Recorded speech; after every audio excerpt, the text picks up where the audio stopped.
respected elders, and my dear sisters and brothers of the Sai family. Welcome to Samarpan, an offering of gratitude from the alumni of Sri Sathya Sai educational institutions held on the third Sunday of every month. It is an evening for all of us to come together and relive our cherished memories of the magnificent moments spent with him, recapitulate his word, his work, and his way, and by it share this joy and bliss. This Samarpan, we are blessed to have with us Sri Aravind Balasubramanya, Content Manager at Radio Sai Global Harmony, Prashanthi Nilayam.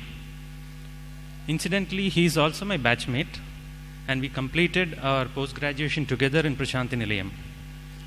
And he is more affectionately referred to as Baru amongst our batchmates. Aravind hails from the city of Bangalore. He comes from a family that has been devoted to Swami for nearly half a century. His father was the official photographer of Bhagavan in the late 60s and early 70s in Vrindavan. Aravind too has inherited his father's skills and passion in photography and has served as Swami's photographer for nearly 5 years. He has clicked many beautiful pictures of Swami. In fact, during our college days, we used to be a little envious of him because he got to have a telescopic darshan of Swami. Aravind joined the Sri Sathya Sai Vidyapeeth, Swami's school in Calicut, Kerala, for his primary education, and joined the prestigious Sri Sathya Sai Higher Secondary School in Prashanthi Nilayam for high school. He went on to do BSc and MSc specialization in chemistry and also completed his MBA. Aravind was very good in academics and had secured the gold medal in BSc, and he was also a strong contender for gold medal during his MSc. However, being his roommate, I can tell you that he was not exactly glued to the textbook always. In fact, he was involved in a lot of extracurricular activities in hostel. I would say that our batch was quite lucky that we got a lot of opportunities to stage many programs and plays in the physical presence of Swami. And Aravind was always among the thick of things when it came to conceptualizing, organizing, and presenting these programs. Aravind is also a good sportsman, and he plays badminton very well. He is, in fact, he was a champion during his MBA. Aravind is also blessed with immense talents. He is an excellent writer, and 3 of his books entitled Memoirs of a Sai Student, Capturing Divinity, and Living with God have been published by the Books and Publications arm of our Central Trust. He is also a very talented speaker and has spoken several times in the direct divine presence in Prashanthi Nilayam on various occasions. More than all this, Aravind has tremendous love for Swami and his teachings. For him, his greatest hero, inspiration, and guide is Swami. And that's what propels him to exceed in all the endeavors that he undertakes. Today, Aravind will be sharing from his treasure trove of experiences with our beloved Swami and will speak to us on the topic, the push of the Lord. Let us all immerse ourselves in Aravind's reminiscences of his prema and his mahima. Over to you, Baru.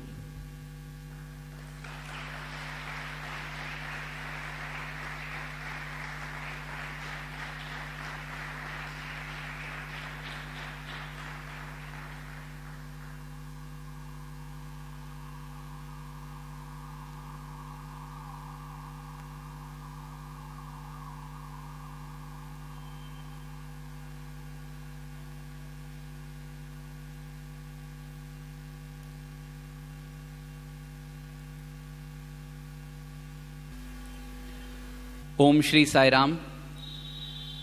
I offer my most humble pranams at Bhagwan's lotus feet. Dearest Swami, revered elders, dear brothers and sisters, this is such a very overwhelming and beautiful moment for me to be standing here for the Shashti Purti of this Samarpan program. I was told that this is the 60th Samarpan program, and I really feel very honored, touched, and I'm grateful to Swami for this beautiful opportunity. Moreover, this is in Vrindavan. As a student, Vrindavan always held a very, very special place in the heart. But before I go into that, ಇಲ್ಲಿ ನಡೆಯುವ summer ಕೋರ್ಸ್ಗೋಸ್ಕರ ಒಂದಷ್ಟು ಸ್ಕೂಲಿನ ಮಕ್ಕಳೆಲ್ಲ ಬಂದಿದ್ದಾರೆ. So ನಾನು ಈ talk full ಇಂಗ್ಲೀಷಲ್ಲೇ ಮಾತಾಡ್ತಿರ್ತೇನೆ. ಹೋಪ್ಫುಲಿ ಎಲ್ರಿಗೂ ಸರಿಗೆ I will be able to convey. ನನ್ನ ಕನ್ನಡನೂ ಅಷ್ಟು ಚೆನ್ನಾಗಿಲ್ಲ, ಸೊ ಅದಕ್ಕೆ ನಾನು ಇಂಗ್ಲೀಷಲ್ಲಿ ಮಾತಾಡ್ತೀನಿ.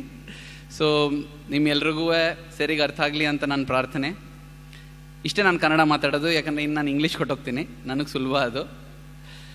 So Vrindavan is very, very special because this is the place where I saw my Swami for the first time in my life.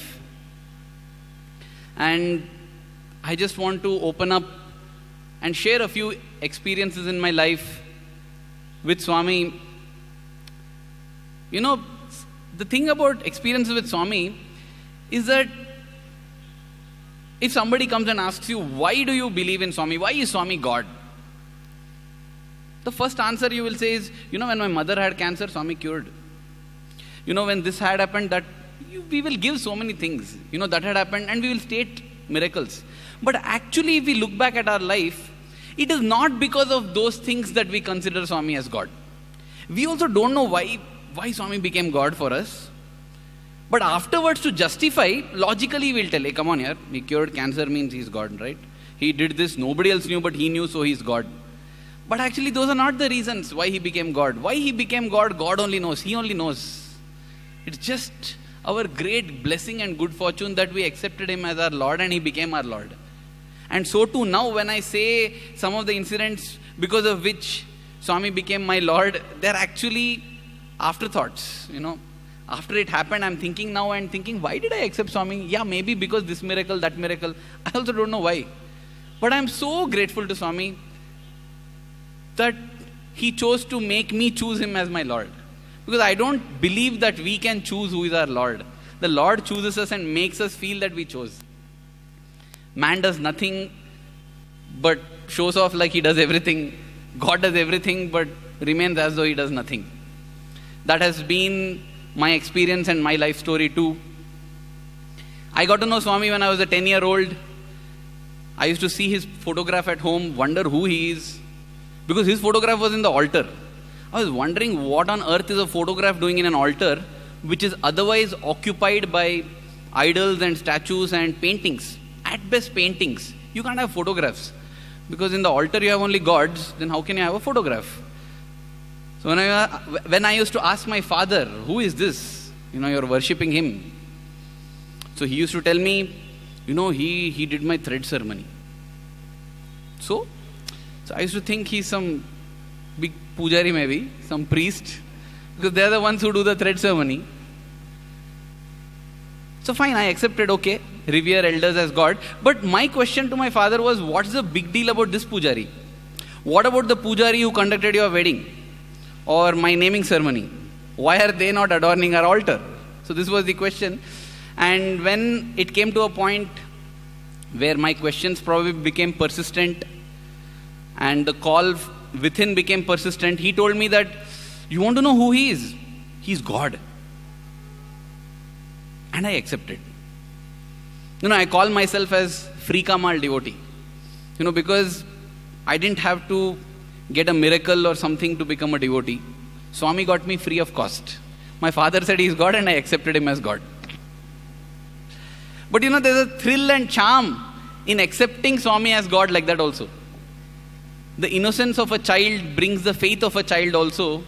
And I feel it was a great blessing that I didn't have to tell him that if you do this, you are God. If you don't do this, you are not God. I didn't have to do that. So I really don't know. At that point in time itself, he became God. So if you ask me, theoretically, why did Swami become your God? How did he become your God? It's because my dad told me. He told me he's God, and I accepted it. So, it is the case of faith coming first, and then the experiences came on their own. I had that very doubt in Vrindavan, I used to think, when I was studying in the hostel, see, the beauty of Vrindavan is, you would get intense, high-quality darshan and sparshan and sambhashan sessions. 2 months in the year, you'll get all that. You want quantity 10 months, go to Prashanti Nilayam. See, each place has its charm. I used to feel that is a charm. Vrindavan is quality. Morning you get up, everything. You go into Swami's residence, sit at his feet, closest to his bedroom that you can ever get. In Parthi, it's not like that. It's more like an office. Seek appointment, there's a darshan time, there's a bhajan time. It's strict. I used to feel like that. But you get lot. You get lots. Prashanti, 10 months a year you'll get. Here only 2 months a year. And that too, it was something like a prized possession, because Swami will not come during the academic year. Mostly he'll come during my student days, he will come after the academic year is over. It's almost like, from Vrindavan we would say, Swami, please come to Vrindavan. Swami, please, Swami. Swami, please, Swami. We used to keep asking. Whenever we go to Parthi, our agenda is get Swami to Vrindavan. Swami, please, Swami. Swami, please, Swami. In fact, there also, so beautifully, once when we all got up and said, Swami, please, Swami. Swami, please, Swami. Swami said, you please, Swami. You please, Swami. You make Swami happy, then Swami will come. And then what? Swami will come on 31st of March. He'll come on 31st of March or in the first week of April. Almost saying, you wanted Swami, no? This is not only a test for the students, but this I feel is a lesson for our lives. He will come in the first week of April when the vacations have been declared. And tell, you want Swami, now stay. You want Swami or you want parents? You want here, Suprabhatam, or you want video games at night, movies at night? Choose. Choose. Because you said you want Swami, do you really mean it? Do you really say you want Swami? Because if you really want Swami, you sacrifice it and stay, I'll give you Swami in a manner that you will never imagine. That used to be the blessing for those who sacrificed vacations. Today when I look back, I don't feel you sacrificed vacation. Sacrifice means you give something more than what you receive, right? That never happened. With Swami, that never happened. It's a myth to say that you sacrificed for Swami, because with Swami, you can never give him more than what you receive. You always receive more only.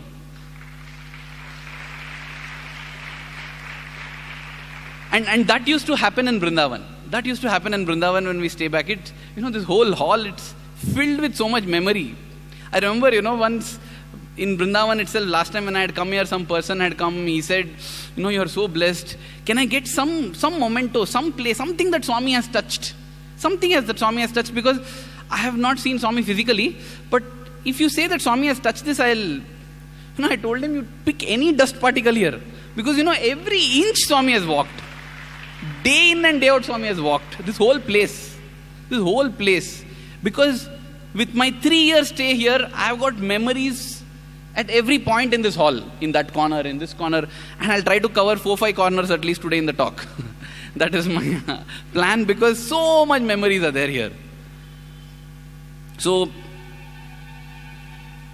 Vrindavan was very special, and for me personally, going back to the story, so that is how I accepted God on faith. And after that, the experiences, they started coming. So when I was in Vrindavan, this doubt came in my head as to, Swami, does faith come first and experience later? Or does experience come first and faith later? See, actually both make sense. You say have faith, you'll get experience. But listen, if suddenly I'm falling from the top of a 100-story building, 1 inch away from ground, I'm suspended like that, and I'm made to stand. Wow, that's it, that's a miracle I can't forget in my life, right? So if you get a terrific miracle, I should think, Swami, give everybody one miracle, no, an introductory miracle, introductory offer. Come and get one miracle free. See, some people get it off, They come crying and they go back crying. They go back crying in the sense, you come with tears of sorrow, you go back with tears of joy. That's what Swami does. Swami converts salty tears to sweet tears. That's all he does. And they get. But some others, see, like me, free devotees, no miracle, nothing. So when I had this question, I had the chance of, being part of the AVC team, arranging these mics. And the greatest opportunity being in the AVC team was to put the mic for Bhagwan in the summer vacation when he comes, April, Ram Navami, Ugadi, hopefully Ishwaramma Day. 6 of us boys are there. So we want some more festivals in Vrindavan so that we can keep mic, because only when you're in your third UG you get the chance to put mic for Swami. In first UG you have to just observe, junior most you are. In second UG you get promoted. For Anil Kumar sir you can keep mic. You can see Swami and put. In third UG you will get to put for Swami. And that year if Swami decides to hold Ugadi in Parthi and all, gone. Your chance is gone. So you see how intensely Vrindavan would always make you pine. I feel Vrindavan is meant to make people pine, whether in Dwapara Yuga or in Kali Yuga. In Dwapara Yuga also he made people pine. Now also Swami makes us pine. So that time in the AVC room, I found one book. I still remember the name of the book, but after that day I have never found that book. Possibly it's in the Vrindavan library. I don't know, but it was called Len Chibbey's Dreams. Len Chibbey, Chibbey, Dreams. So this is the person writing a fictitious dialogue between himself and God. So I simply opened the book. And you know what is Len asking God?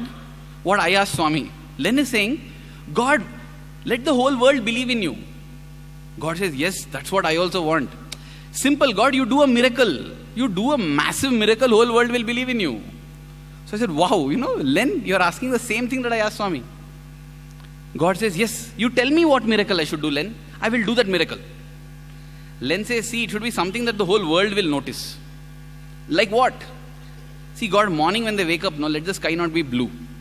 Make it some blackish purple, magenta, something like that, And not only sky, ocean also like that. You just get up and one fine morning, it's simply like that. That's grand miracle. God says, Len, that will not work. Why? Sometime back I had asked, and that fellow told me, you make the whole sky blue. I did it, and today you got some refraction, diffraction theory to explain that. Every day I do miracles. You give some theory. If you don't find theory, you will call it unexplained, yet to be discovered. You'll never say it's a miracle of God. Len, if you don't have faith, even a miracle will become a coincidence, unexplained mystery, or something like that. And then God goes on to say, see, Len, at this very moment, so many people are not able to breathe. They're dying because of shortness of breath. That's a fact. The average death rate in the world is 4,000 people per second. Every word I speak, 4,000 people are dying. Not because of what I'm speaking, that's the statistics, So, the very fact that you are able to breathe, why are you breathing? How is your heart beating? Somebody's heart simply stops, your heart's beating. Len, I'm doing all that. If you have faith, every moment of your life is an experience because your heart is beating. Why is it beating? Why is it stopping? Nobody can explain. Science will explain what, when, where, how.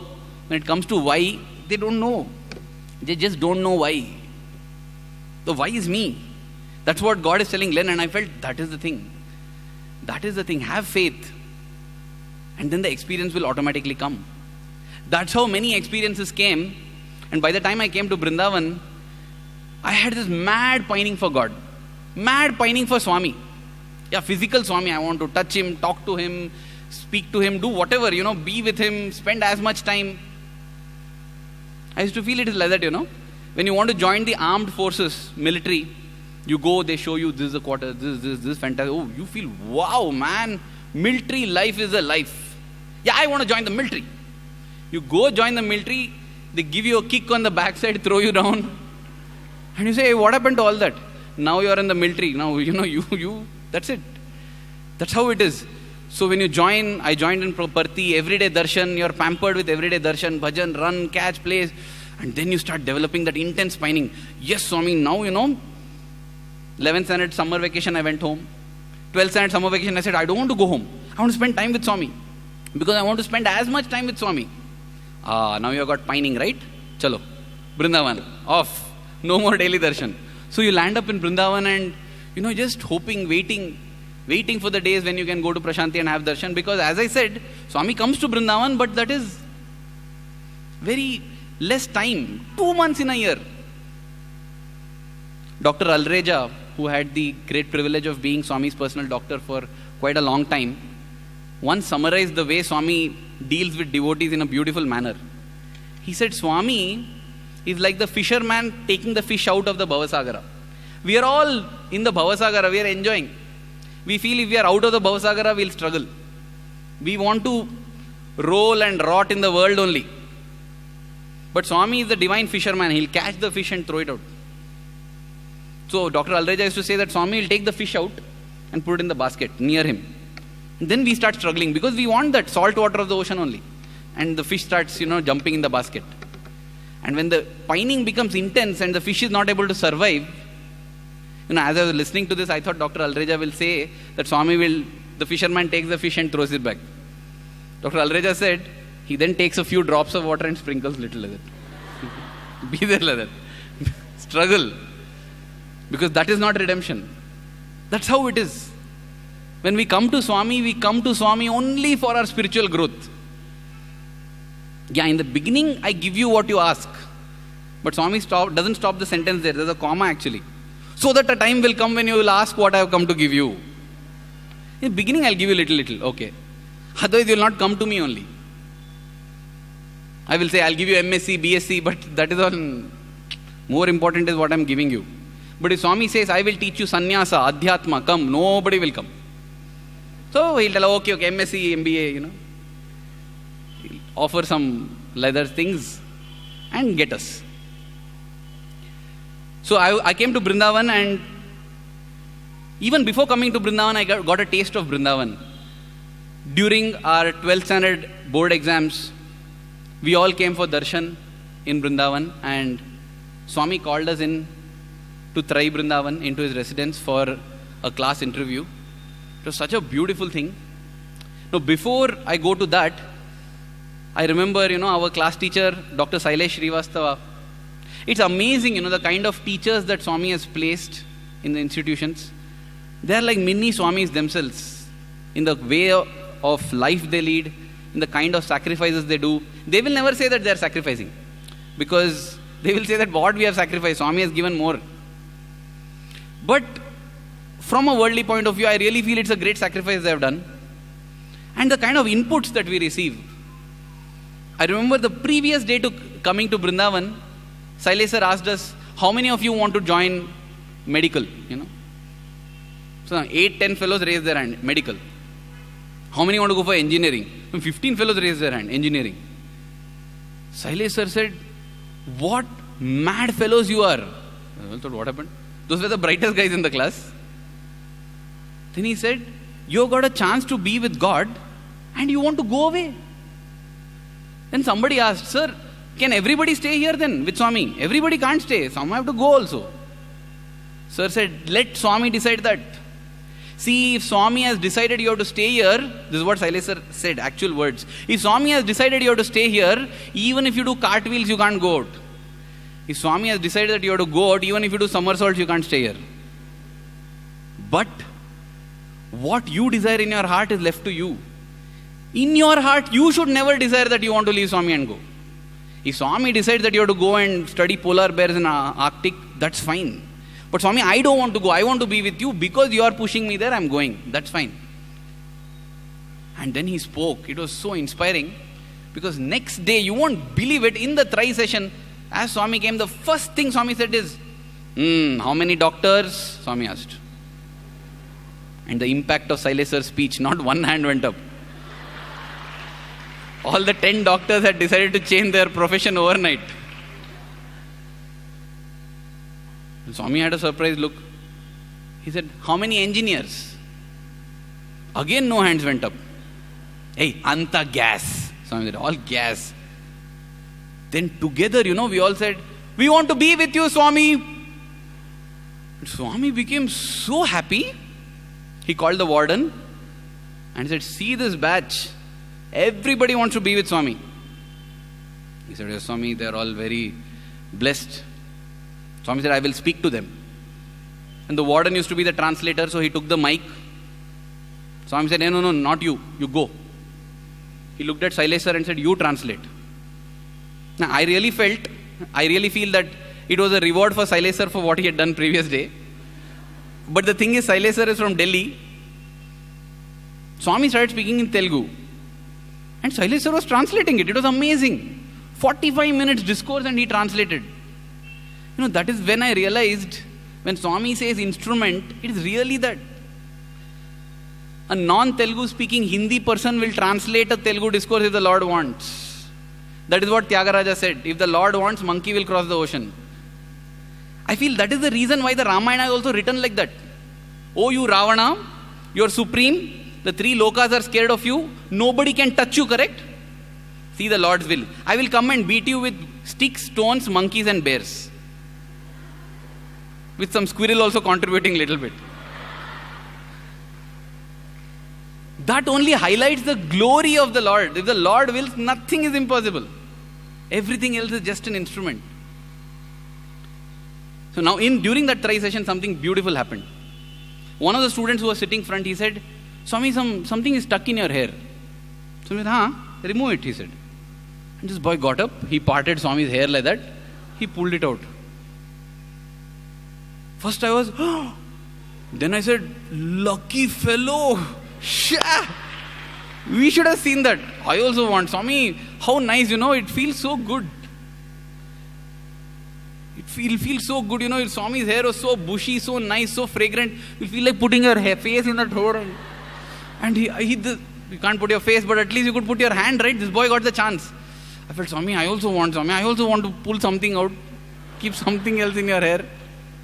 That desire came very strongly and very spontaneously. Another thing that happened, of course, this is not directly linked to the story, but in the end, Swami asked if any doubt is there. And I suffer from one disease. I continue to suffer from it. The disease of anger. So I asked Swami, how to control anger? Swami said three tips he gave. He said, first thing, when you get angry, go and look at your face in the mirror. It'll be so ugly that you'll feel like changing your face immediately. If that doesn't work, Swami said, go to the bathroom, open the tap, catch Shruti in which that water is falling, and in that Shruti sing a bhajan. Because that time your focus will be so much on that, you will forget your anger. If that doesn't work, Swami said, go and run for 2 miles. You'll be too tired to be angry then. These are 3 solutions that Swami gave to control anger. And then, the tri session got over and Swami said, everybody should stay with me. I want everybody with me. All this Swami said. He gave us a group photograph on the steps of Trai Vrindavan here. And then came the entrance exam. This was in the year 2000. After the entrance exam, 8 boys from our batch didn't get a seat. So when they didn't get a seat, that year we all had to report early because there was a summer course for 15 days. So by May 15th itself, we had to report. And these 8 boys, they have not got admission, so please go elsewhere and seek admission. They went to Shailesh sir. This is a nice dialogues you gave that time. Now see, we want to be, so Swami is sending. So now we can go, right? They just wanted to get it vetted by him. He said, see, when we went to Trai, Swami said, I want all the boys to be with me. It is not that you want to be with Swami and Swami doesn't want you to be with him. You want to be with Swami, Swami also wants you to be with him. Sir, but we didn't get the seat. Yeah, you be with Swami. You stay here. What we'll do? You wait here. So if we wait, we'll get admission. I don't know. Then, wait. No, this is how it is. Worldly wise, we always want to know our goals. Okay, if I work for this company 2 years, I'll be promoted. Okay, what is the thing? Oh, then I'll join. With God, nothing is guaranteed. Lord, if I come, will I get this? Chustamu. What Swami used to tell? That's what it is. Wait. Wait is don't know. 5 minutes, 5 hours, 5 days, 5 years, 5 lifetimes. Don't know. So these boys continued to wait. Summer course began. 6-7 days passed. Then 3 boys went and said, sir, enough. Now we won't get seat anywhere else. We will have to go. So I said, your wish. What do you feel, sir? I feel you should wait. 3 boys left. Slowly, it started one by one. 5 boys were left. They were holding on. More than to Swami, they were holding on to Shailesh sir's word. See, that is another beautiful thing of having faith in God, It's not that God inspires only through His physical form. When any of us have faith, that faith inspires faith in others. Of course, God is the magnet and we are all iron pieces which become magnetized because of Him. But once we get magnetized, even that iron piece behaves like a magnet. One person's faith reinforces the other's faith. They held on, and I remember it was in this hall, somewhere in that corner, along with the alumni, these boys were seated. Swami was going for darshan. Suddenly he saw and told, how come with old boys, old students, Swami used to call old students old boys. Swami said, with old boys, why young boys are sitting? Swami asked. Then he said, Swami, we didn't get admission, Swami. And unbelievably, there during the darshan, Swami called for S.V. Giri sir, who was the vice chancellor. And he told him, hey, test these boys. If they are qualified, take them into our college. And 5 hours later, these boys were interviewed. What is that interview? I don't know, because all of them got in. All of them got into the college. And 2 of them went on to study in the college for 6 years after that. They did every course available in the college. They completed, and it's amazing. It was amazing, and I used to always tease them, saying, hey, you got in Chancellor's quota, yaar. You got into Chancellor's quota. But that showed me that God's delays are not His denials. He delays some things. He says, wait. That doesn't mean He doesn't want to give. That doesn't mean He doesn't care for us. He cares for us so much that He wants to give it to us at a time when it's most beneficial for us. Sometimes we get to know how it is beneficial to us. Sometimes we don't understand how it's beneficial for us. But we should have faith that it is beneficial for us. His delays are never His denials. I'll just fast forward this by 3 years, because 3 years later, Swami had sustained a fall, and he would come to this door and go back in a golf cart. So when he would get down near the slope to walk back into his residence, we had to keep a stool. And by rotation, different students would get this stool chance. It was the day when I had my stool chance. I kept the stool for Swami, and sometimes Swami will give you a hand also to get down.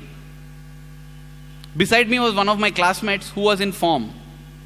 The word form is like how in form in cricket, In cricket, when you're in form, what happens? Whatever you hit goes for a 6. You'll mistime it, it'll go back 6. You'll flick it, it'll go this side 6. You just can't do anything wrong. Like that only. Form boy means nothing can go wrong. You come running and sit. Swami will tell, chi, indiscipline. Elderly people are coming there. You don't even look at them. If that person had fallen, what would have happened? Bad. Same thing, let the form boy come running. See, at this age, boys run behind movies. This boy is running behind God. Like this enthusiasm, do you see? Swami, I ran, you saw old man. You ran, this fellow ran, and so this form boy was standing there, and I gave my hand like this for Swami to get down. Swami gave me hath, in the sense, Swami gave him the hand to get down. And I felt over Swami. But as Swami was getting down, I saw that in Swami's hair there was one mango flower. I said, Swami, mi jutlo emo undi. Swami, there's something in your hair. Swami said, what is it? I said, I don't know, Swami, something is there. Swami smiled, bent his head and said, take it out. And the desire that I had 3 years, 4 years before, of putting my hand into his beautiful, fragrant hair and pulling out something, got fulfilled. That little mango flower, I took it out. See, delays are never denials. Whatever we desire intensely in our heart, He definitely grants it. There is no doubt about it. But that's why it should be a statement of warning for us. Be careful of what you desire. Don't desire for something which after 3 years you feel you don't want. See, we have a different and a kind of a disproportionate perspective of life. When we are studying in the 10th class, we feel 10th standard board exam is the most important thing in the universe. That's what everybody will tell.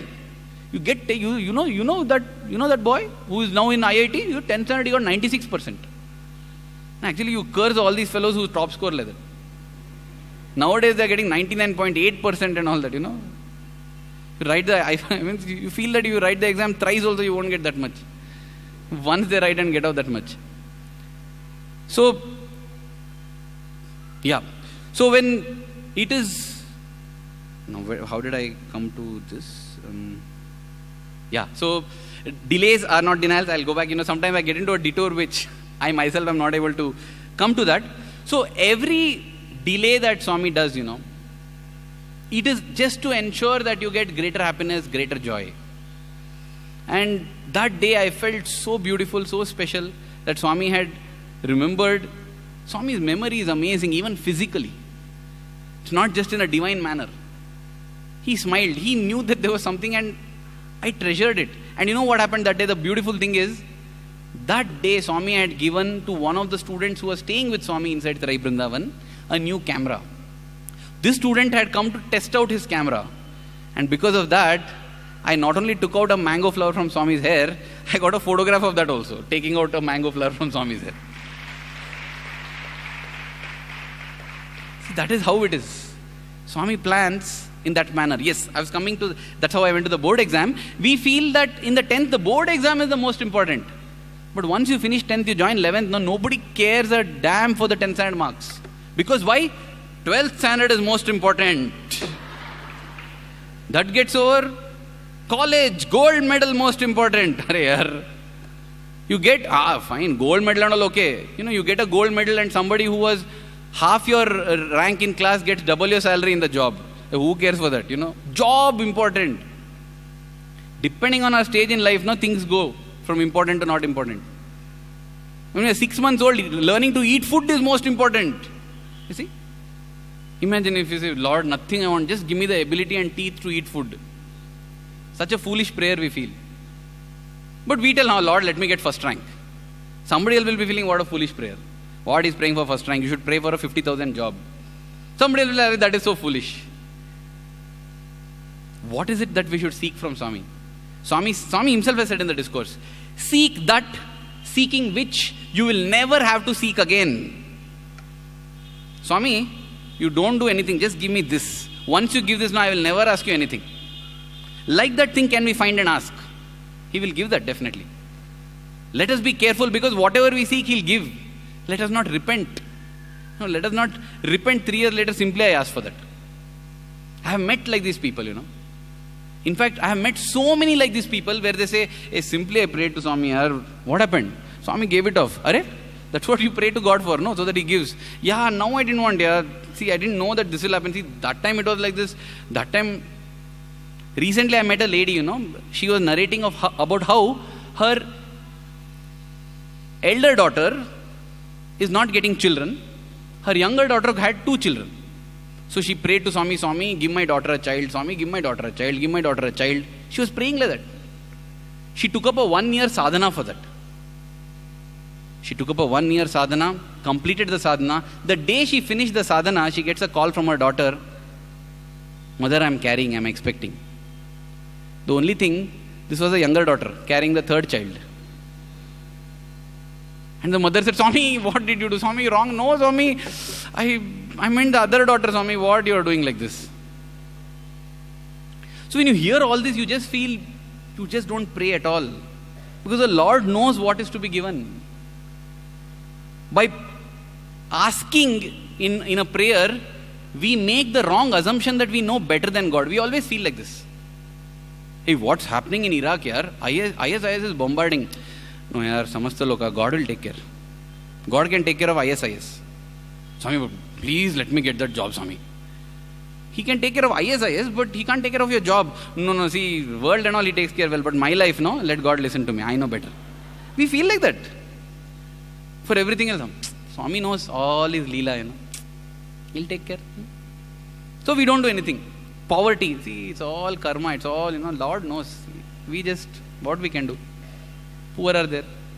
But my life, no, I want to be in charge.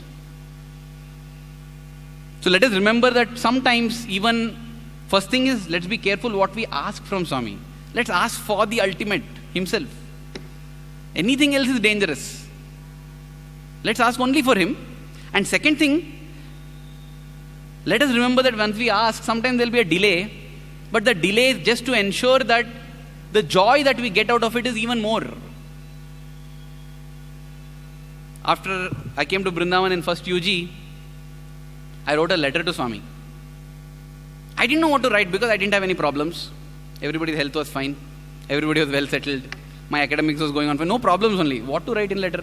We don't know only. Usually it's like that. When we are problem free, we don't know what to talk to God. Because God is our one-stop shop for all our problem solutions. Once all fine, what is there to think of God?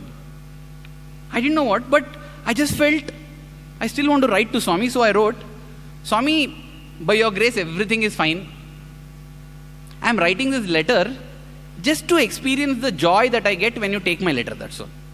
That's all. I wrote a letter like that. Simply for this.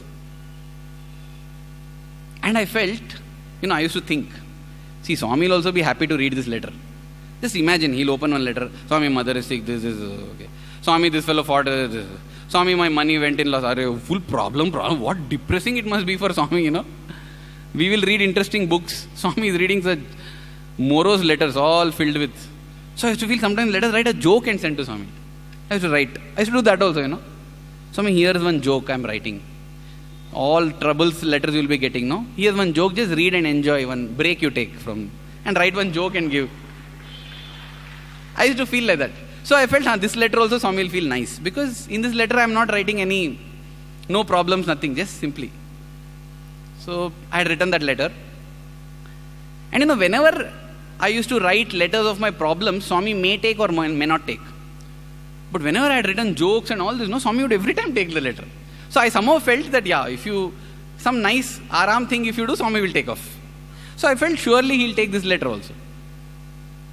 I think that was the day Swami was going to go out to visit some place. I don't remember exactly which place. But instead of coming walking, Swami's car came here. Swami's car was parked. Swami got down.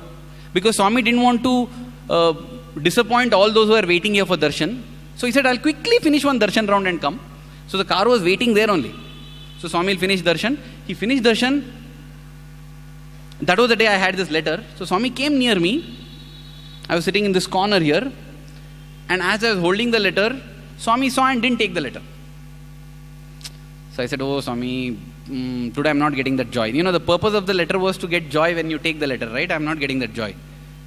But then I saw as Swami walked, he didn't take anybody's letter. Then I felt, okay, fine. It's like that, See, our joys are all relative. I'll give you 10,000 rupees. You'll be happy? Yes. Everybody in hostel will get 1 lakh rupees. Only 10,000. You take 10,000 rupees from everyone and give me 10, I'll feel superb. See, I don't want the maximum amount. I want more than everybody else. That's all. That's all. If I can't go higher, dig and let others go lower. Then also I'll feel happy. I just want to be on top. That's how our mentality is. That's what used to happen, in some days in Parthi, I remember, one day this boy gave a letter, he felt so happy. After that, Swami came, this was during darshan. During darshan, I gave a letter to Swami. Swami took the letter when he was going on the wheelchair. Then Swami came and sat in the front there. He began to call boys, come, come, come. And he's taking letters from all of them. And he took letters from some 100 boys. And by the end of it, I was feeling so depressed. Why, what, they're calling and they're going and giving. Me in darshan line only I gave off. So on the day when Swami takes others' letter, you feel low. Same thing. But same thing if Swami had taken my letter and not taken anybody's letter, I would have floated 1 inch in the air and walked. I would have become very, spiritual. In hostel language, we used to call it AIDS. AIDS. Acquiring intense devotion suddenly. The day Swami speaks to you, you walk with a smile on your face. You chant Brahmarpanam with a straight back. You get up for next day morning Suprabhatam in time. All this will happen. That is AIDS. It's only intensity. It should last. Shraddha and Saburi. Suddenly you get Shraddha, but Saburi will be gone. 3 days after that, Swami doesn't talk. What is the Suprabhatam? Leave it. We give up. So that day when Swami walked through the center rail, he was in a hurry because I think the car was waiting. He didn't take anybody's letter and I felt, nice, fine, okay, see, Swami is busy, no problem. Then he came to the gent side, he walked, he collected a few letters. That also I said, okay, fine, no problem. There must be some emergency letters. Somebody's health may be bad or something. So he has to take, fine. When he reached this corner, all the letters he handed it to the person who was walking behind. And he stopped. And he slightly turned and he began to look in this direction. I suddenly felt, oh my God, will Swami now walk to the car in this path? Then I'll get one more chance because I'm in the corner there. This way also I got a chance, that way also. So I slowly pulled out the letter again from the pocket. It had been parked in the garage already. I pulled it out again and held it out. And Swami, made a straight beeline, straight walk to me, only took my letter, didn't walk to the car, turned back like this, went from the gent side, climbed the stage, sat on the stage for one bhajan, holding the letter, putting talam with that letter. After that one bhajan, Swami said, I have to leave, got up and went to the car carrying the letter with him. I was floating, Wow. Swami, you came all the way. See, from there actually easier path is to go off like that, no? Why you have to come like this? And I was in such joy. That is when I realized, I felt Swami denied taking my letter. He denied. It's not a delay, it's a denial, I thought. But even when Swami denied, then I realized why I had written the letter. I had written the letter because, Swami, I am writing this letter for the joy I get when you take my letter. Swami said, okay, Bangaru, I'll give you that. I'll give you more joy than what you're imagining. You are thinking I'll come and when I'm passing by you, I'll take the letter. No. I'll not take when I'm passing by you, showing that purposely I'm not taking the letter. Then when I'm very far from you, I'll walk all the way to you and take your letter to show you that, I came to take your letter. So whether God delays or whether God denies, it is only to ensure more happiness and more joy for us. He's always concerned about us. He's like a mother, divine mother handling a baby. Recently, Bhagwan blessed me with a baby daughter. And when I took her for vaccination, she was holding on. I was enjoying that attachment of a baby to the father. And during the vaccination time, I put her down and the doctor poked in a syringe. When she was just few weeks old, she cried because of the pain. She stopped crying within 5 minutes once you rub the cotton. When she's 3 months old and the injection is given, she has got a little intelligence. She cries for a longer time because one thing is the physical pain. Second thing is, Father, you ditched me. I trusted you. You went and handed me to somebody with a 2-inch long needle who poked me like this. I feel we are like that with God. I don't know what to tell her. I'll tell her, you just grow up. Once you grow, you will be grateful to me for having got you poked. I feel God is also telling us like that only. You're thinking that I'm putting you to pain. Just grow up a bit. Grow up a bit, you will be grateful to me for the same pain. Because it is insulating you from so many terrible things that can happen. You don't realize that. The good thing is, my daughter, within 2 hours, she forgives and she comes to me. But we are angry with God. We feel that, God, you did this and you ruined my life. How sad, Swami must feel because his own child is not coming to him. It must be a very, very painful thing. In fact, once when Swami was ignoring a student, that student had written a letter. In that letter, he had written, Swami, why are you torturing me like this? Swami took that letter, then came back to him with so much of pain. Swami said, what are you writing? Do you know the meaning of torture? Torture is giving pain to someone and enjoying them as they suffer. When you get pain, I get so much more pain.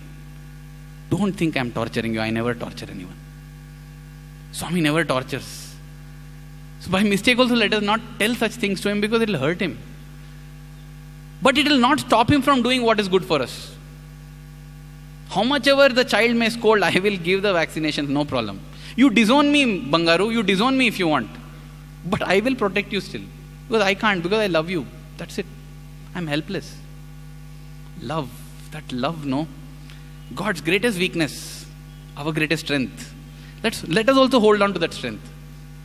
God is holding on to his weakness so that we can hold on to our strength. So yes, so that was one incident and when you think about Swami, time just flies. In my second UG, I'll just give a sampling as I said. There's another incident that brings about another human frailty. This was the time when, Bhagwan, when he comes, as I said, to Vrindavan, every day we have tri sessions. Swami is giving us, talking to us, and there would be lines. Any devotee who would be sitting here will be stunned by what's happening. Because, we used to have lines inside. We pick up tokens in the hostel, and then whichever line gets token number 1 will come. In the morning, token number 1, who is first, will come running to catch here at the lotus feet of Ganesha. So this is a superb point. From this way Swami comes, is there, this way he comes, is there, otherwise on the stage is there. Means maximum probability of close darshan, sparshan, sambhashan. But in the afternoon, the fellow who is sitting first in the first line will come running, and all devotees will be thinking, they'll think he's nutcase. He'll run and sit that corner, near the bell. Why the bell? Why not Ganesha? Why not Swami?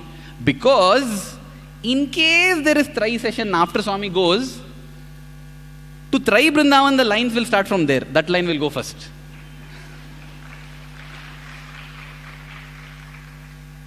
Sometimes we feel bad, I wanted to be with Swami, Swami sent me away. I wanted to dedicate my life and be here, but Swami told, go there, go serve your parents.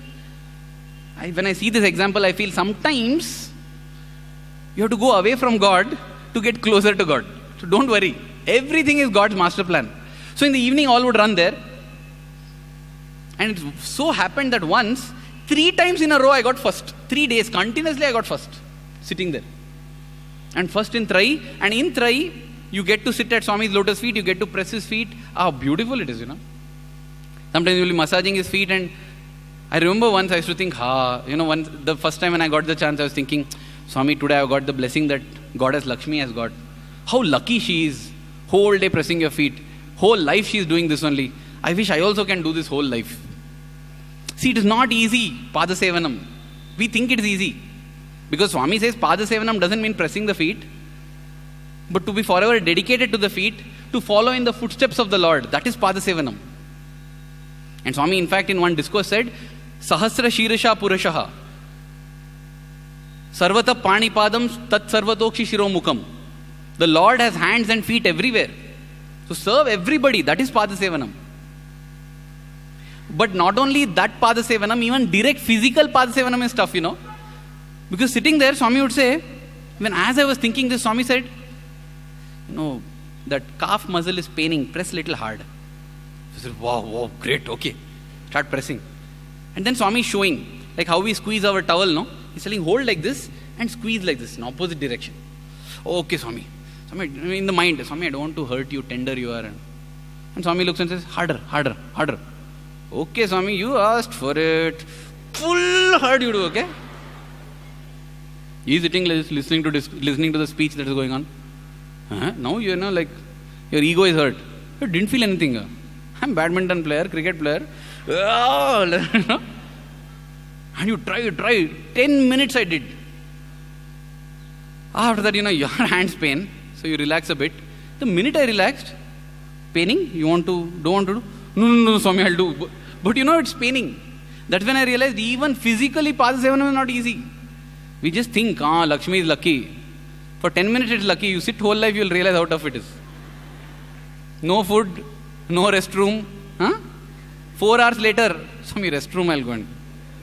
You want restroom or Pada Sevanam? Swami, after restroom, Pada Sevanam. In 4 hours we get tired of Pada Sevanam. So anyway, but luckily Tri session would be just 1.5 hours. 1.5 hours you do. So this happened for 3 days in a row. Now there's a beautiful thing if you get to sit right in the front. That too 3 days in a row is like heaven. But there's also a curse, Because after that, next day if you get any other line, it feels horrible to go to Tri. You have to go and stand somewhere in the back. You can't hear also what Swami is telling. Because Tri Vrindavan is narrow, this thing, and the center hall there, you can't see Swami much. So you'll be sitting there, he'll be silent. You'll hear, what happened? Hey, what happened? By the time the joke reaches you, Swami has cracked the next joke. You miss out. It feels terrible. So if you get first line after getting last line, it feels awesome.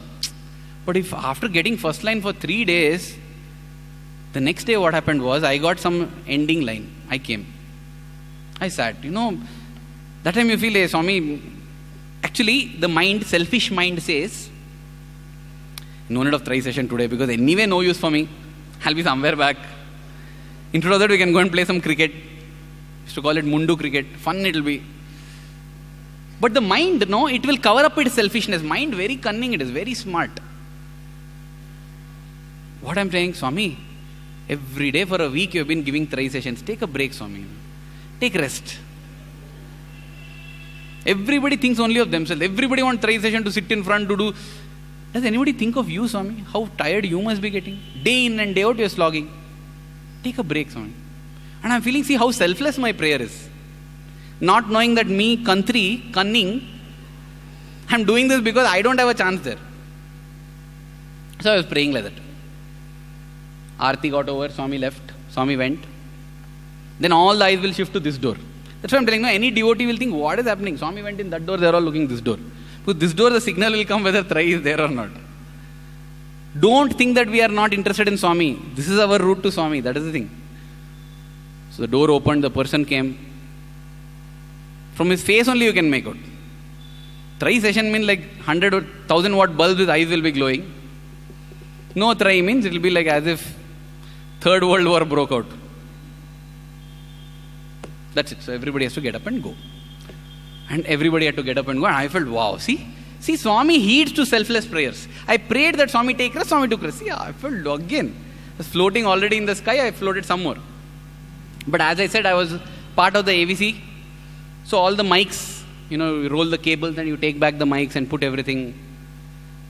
As this was happening, 2 of us were doing it. And I was trying to do it fast. Because I want to go and join the cricket. If you go late, the teams are already selected, then you won't get a chance. So I'm rolling it fast. Suddenly one teacher comes running out of Trai Brindavan. Says, where are the boys? I said, sir, they went to hostel. You have walkie-talkie? Yes. No, Swami is calling for Trai session. Sir, confirmed. No. Swami has said he will tell. But why did they go off? It is not yet confirmed that Trai is not there. Instantly, Swami, let Trai be there. Because if Trai is there, now I'm going to run first inside. Swami, let Trai session be there. Swami, let Trai session be there. And even as I was praying, that day, as we waited, within a minute the message came, Swami is calling for Trai session. So I took the walkie-talkie, I called up and said, we have to go, Trai session is there. So all started running. I had 100-meter advantage. I simply ran right in front. And when Swami came, Swami just casually remarked, sometimes boys get very selfish, he told. I felt so horrible. I sat down and I was thinking, Swami, how selfish I am.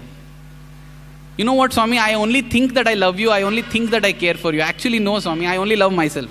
I only think of myself. Because the moment I was there right in front of the Trai door, I said, Swami, let Trai session be there, let it be there. What happened to your great selflessness? Bhagwan, please take rest and all that. All went. This is what happens. Many times, we think we love Swami, we think we want to do things for Swami. But if we actually critically examine ourselves, we love Swami and we do things for Swami because ultimately it is benefiting us in some way. When we don't see a benefit for ourselves, we don't.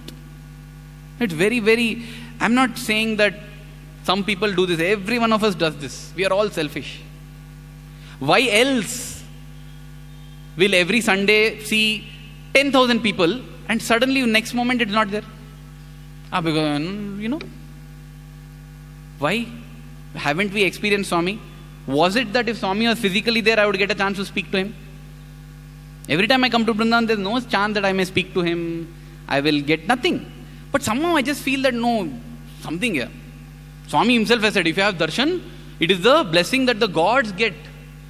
So I am getting a God's blessing if I go there. And now, nothing. No, we can go once in a week. We can go once in 1 month, no problem. We feel like that.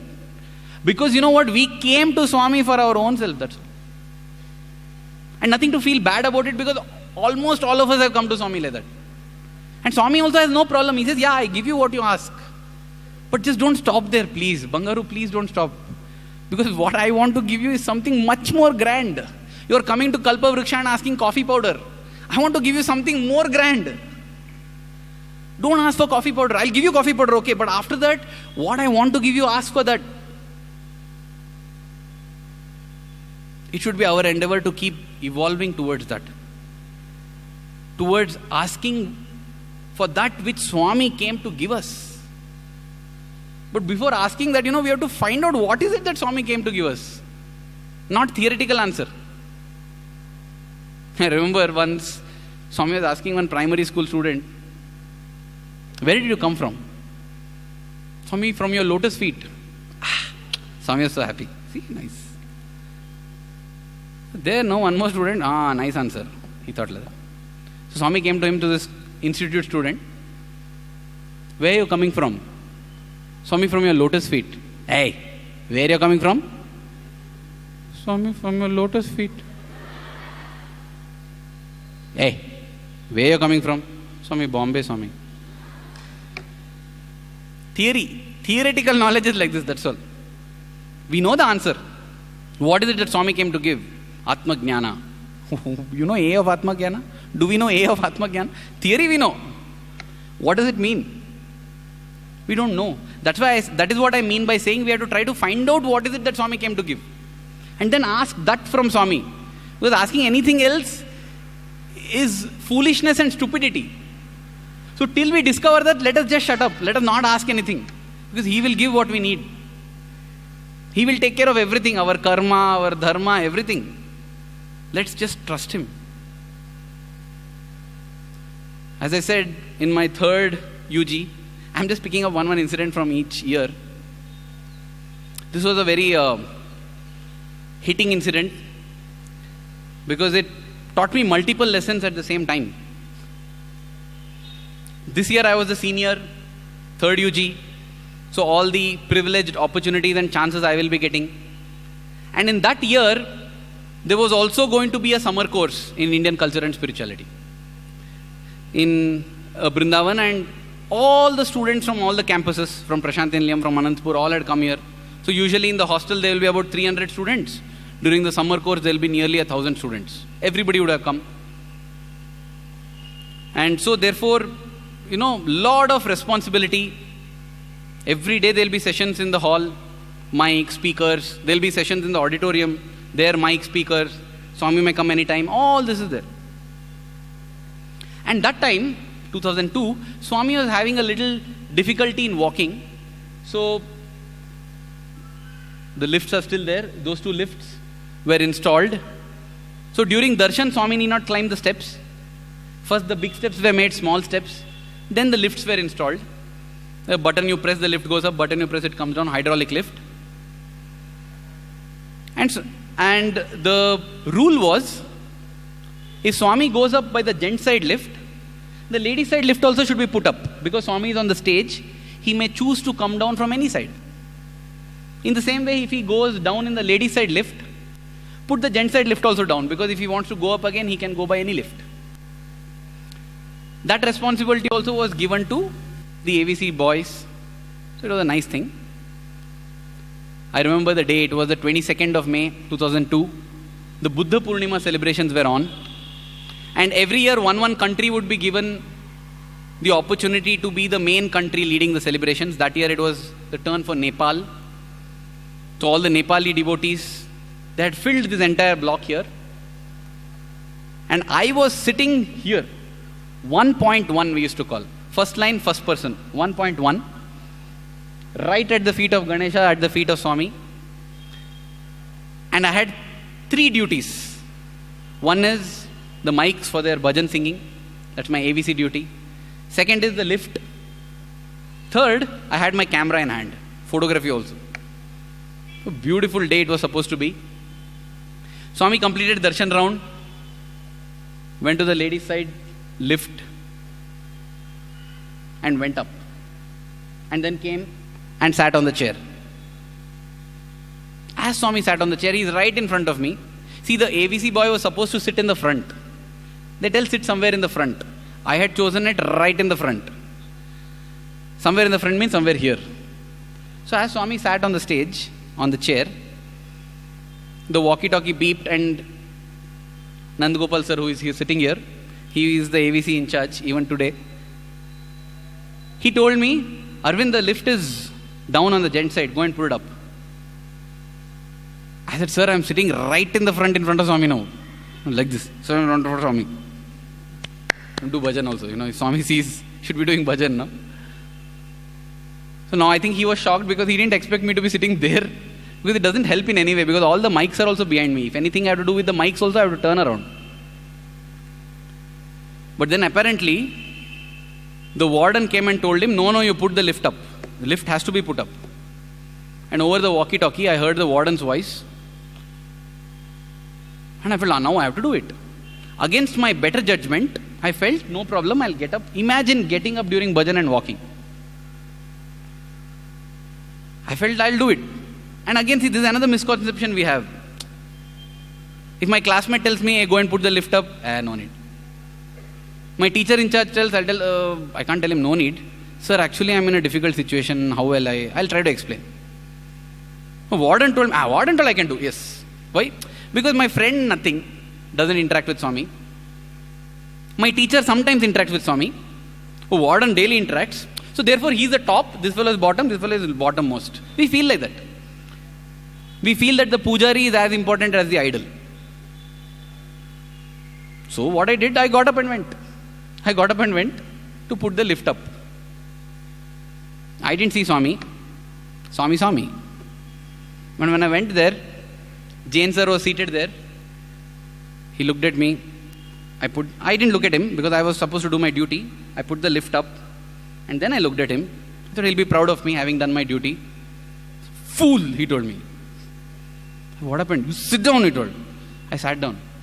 The thing is, I had left my camera here, right in the front. In that first block, instead of somebody sitting there, a camera was there with a big lens and a flash. I told, sir, my camera is there. He said, your camera also won't be there, you also won't be there. You saw how Swami was looking at you. Why are you moving around during bhajan? I said, sir, warden told to put the lift up. He'll tell you to jump in a well. Will you jump? He asked me. I just sat there and I was seeing, and Swami was enjoying the bhajan. He didn't look angry and all. I was thinking, what is this sir hallucinating? Swami is looking good only, he's fine, cool. And they were all doing bhajans and Swami is very happy. And Swami looks at them and tells them, do more. And now they're on their knees and doing. I am tense here, in their excitement, they kick that camera, 80,000, 1 lakh rupees gone. In their bhakti, they should not give mukti to my camera there. And I'm seeing that camera, and somehow the session ended. And sir said, see, till Swami turns, because sir used to follow and walk behind Swami. He said, till Swami goes, you don't get up from your place. Otherwise, you will get into trouble. So, okay, so he went. And Swami got down from the lady side lift.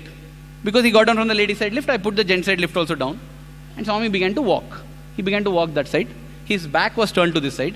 So once Swami reached that corner there where he has to turn to the left, I felt now it is safe. And by now all of these people are on their knees trying to get a glimpse of Swami, like how we try to see the setting sun so beautiful like that. Have you noticed one more thing? It used to happen in Parthi. When something is missing, then we value it. Swami will come and sit on the stage for 3 hours. That time we'll see him for 3 minutes and then start studying. Putting fan like this. Aarti time when Swami is going, like this. And take Swami and apply. Like, as if some divine soap we are putting, like that. Arey, you were sitting there for 1 hour, you were dozing, you were not. And now when he's going, suddenly you got value. You strain and last minute like this, you bend it. Because when things are available free, we take it for granted. When it's not there only, we give value. It's always like that. So everybody is looking like that. And I felt I'll come and save my camera. I came running back to pick the camera. From there, Swami turned. He looked at me. He stopped, turned, came walking, started walking. He came and would get up. I knelt down. I don't know what he said also. He blasted, First thing I felt was 2 saliva drops fell on my face. And something he told them, like pig and dog are roaming, something like that he said. So, are you a student? I said, yes, Swami, yes. I don't want such students, Swami said. I said, Swami, warden, Swami, lift. I am trying to tell. Swami said, yes, warden, I'll tell warden I don't want you. I'll throw you out now only. Sit. Such fury, And I sat. And after I sat, these Buddhists, these Nepali devotees, they didn't even know that Swami blasted me because his face had already blossomed into a smile. It was like, no? And they were so, they were so thrilled. They felt like how Narayana came for Prahlada, like that Swami had come all the way for me, something, and they were fully like that. And I was feeling gone, over. This might be my last chance. Because Swami told, at such times you don't like, they say Swami's word is Vedavakya. You just hope that some words are not Vedavakya here. Come on, Swami, you telling you will kick me out, let that not be Vedavakya. You feel so bad. And Swami blessed them, he just did Abhyasa and he walked. And I was sitting so gone, I was feeling so weak, drained out. I didn't know. I said, oh God, Swami, don't next year, if these things happen in first year, first UG, no problem. You've got 2 more years to patch up with Swami. Third UG, you need admission next year in Parthi, If Swami is angry at that time, it'll affect your future completely. That's how we feel, This is the way the worldly mind thinks. I'm feeling so sad. And as Swami goes beyond eyesight, these devotees, what Swami told? What Swami told? What Swami told? I'm sitting, I'm covering my face because I'm having tears. Everybody, what Swami told? What Swami told? And I just lifted my hand. Tears were down my cheeks, I was crying. Then the coordinator, I think, he came and told, hey, please, he's very overwhelmed. He's in bliss now. Leave him now. You, Papam, don't disturb him. Nice, huh? Nice. All of you laugh and enjoy. I was crying. Like this only. They also were happy. So, I thought, let me go and see. If Swami tells he'll kick me out, no problem. He should not tell warden to kick me out. Because if Swami tells no problem, the warden will take seriously and really do it off means, I went, that's why I took a mic and I walked because I had that privilege. And I thought, okay, fine. If this is my last chance to go to Trai, let me go off. So I picked the mic, went there to see. And warden went to Swami with full smile. Swami said, one fellow this much with camera. Who is that fellow? I said, who you? Means I can't hear him, but I can make out. See, for bomb blast, you don't have to be at the site of bomb blast. You can hear it from far only. Something he said, something Swami said, and then warden went. Later on, Nandagopal sir revealed to me that he came, he told Nandagopal sir, you please kick him out. And that's why I say he teaches such gems. He stood for me, he said, so no sir, I will not kick him out. If Swami asks, you can tell that I kept. Let Swami kick me out also because I told him to do. I was very touched when I heard it, but at that time I didn't know. At that time what happened was, all people would come, all VIPs would come to meet warden because, everybody has this theory that you please the Pujari, the Lord will be happy. So, you have to seek blessings from there only. But that day, Pujari didn't want to meet anyone. Call Arvind. Everybody thinking, who is this VIP? Everybody is waiting and I walked in. And for the first time, warden told everybody else also leave the room. Whoa, this thing is some really... Swami must have told, let him get his whole family for group interview. Something like that they must have thought. So he asked me, Arvind, what did you do? I said, sir, I put the lift down. Why did you walk in front of Swami? I said, sir, you told me to do that. If I tell you to jump in a well, will you jump? I didn't know what I'll do. I said, actually, yes, I would have jumped, but I didn't know what to do. He said, see, Swami has told you should be kicked out. Sir, I don't want to be kicked out, sir. Nothing can help you. He told me to get you there so that he'll kick you out. Sir, please save me, sir. Another mistake again. I didn't tell Swami, please save me. Sir, please save me, I told. So I said, okay, I'll save you. You pray. You pray that nothing should happen. You pray that Swami should not talk about you. Pray that Swami should not ask about you. Pray that Swami should not even think about you. Can you believe it that a devotee will pray, Lord, don't think about me. Lord, don't talk to me. I did it. Swami, please don't ask about me. Please don't think about me. And then the next instruction from warden, in order to be beneficiary of his protection. Don't ever sit in the front. Sometimes, as I said, if you're a form boy, for the period of form, you don't have lines. Whenever line is going, whichever line is going, you'll join first in that line and go because you're in form. I also had that privilege. Whichever line is going last, in that last I should be. That was the instruction given. Don't show your face also to Swami. He'll see your face and remember. So I said, okay. That day I was sitting somewhere back. Darshan got over. Evening again I was called to the warden's office. He told me, congrats. Sir, Swami didn't remember you. Wow. Thank you, sir. So keep praying. Continue to do these things. It's like, almost like, doctor will tell, no? Good, nothing. You won't die immediately. Continue to take the medicine like that, no? He told, so nothing will happen now. So continue to not show your face. Continue to pray. Continue to sit behind. Okay, surely. This went on 2 days. And I said, no, this was a summer course time. Every day in that auditorium, only some 500 people will fit. 400, 300 people have to sit outside every day. And every time I'm in that 300, because I am the last point last. In every line, I'll be in the end, right? Because I should not be in the front. And during that summer course, 2 times Swami came to the auditorium, went and sat. It was such a, Swami sat in the middle of the auditorium, just went, told one boy, can you give me seat? Yes. And he sat there. Everybody turned, started looking at Swami. Swami, look at speaker. Who will look at speaker, Swami, All are looking here only. So, all that chance I'm missing because I'm sitting out. Just keep seeing, oozing with jealousy and envy and thinking, so lucky fellow, I can't go in, I can't go in, I can't go. One day during one morning darshan, I was seated there. Swami came from far. He saw me. I felt he saw me. He saw me and I was like, Swami, sorry, Swami, sorry, Swami, sorry, Swami. And Swami smiled. And Swami went. I felt so happy. Immediately after darshan, I went to warden. I wanted to meet. I went in. Told you wait outside, wait. Now no longer. So I was waiting there. After everybody finished, I went in. I told, sir, Swami smiled at me. Okay. So sir, I'll stop my medication, Told, are you sure he smiled at you and not somebody else? Sir, I think he smiled at me. 100%. Because when Swami looks, everybody feels. See, when Swami raises his hand, everybody will do like this. Everybody will feel Swami bless them. You don't know whom it was. Oh, correct. See, if you want, you go. But if Swami kicks you out, I don't know. No, sir, I trust you only. Don't show. So it continued again. Because I didn't want to get kicked out. I remember it was the 29th of May, 6 days of this torture of being end in the end, That day, during the discourse, I used to write down. All discourses I'll write down. I was writing down. Swami spoke on the concept of anger. Swami said, what is anger? Swami said, I can't tell because God doesn't know what is anger. I stopped writing. What you're telling, Swami, you don't know anger? 5 days back, you blasted me. And even as I said this, I had stopped writing, but Swami continued to say. Swami said, see, sometimes when rain comes, along with rain, hailstones will also fall.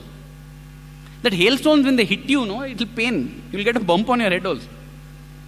But that hailstone is also water only, water in another form. So also, God's anger is also God's love only in another form. That's what he said. I didn't clap that day. Everybody else clapped. Swami, I don't want hailstones. Who wants hailstones? And I want water only. I felt very bad. See, that is actually the truth, Swami doesn't have anger. You just imagine when you get very angry, how it will be. You go and shout at a person. Hey, you get lost, don't show me your face. You shout at that fellow.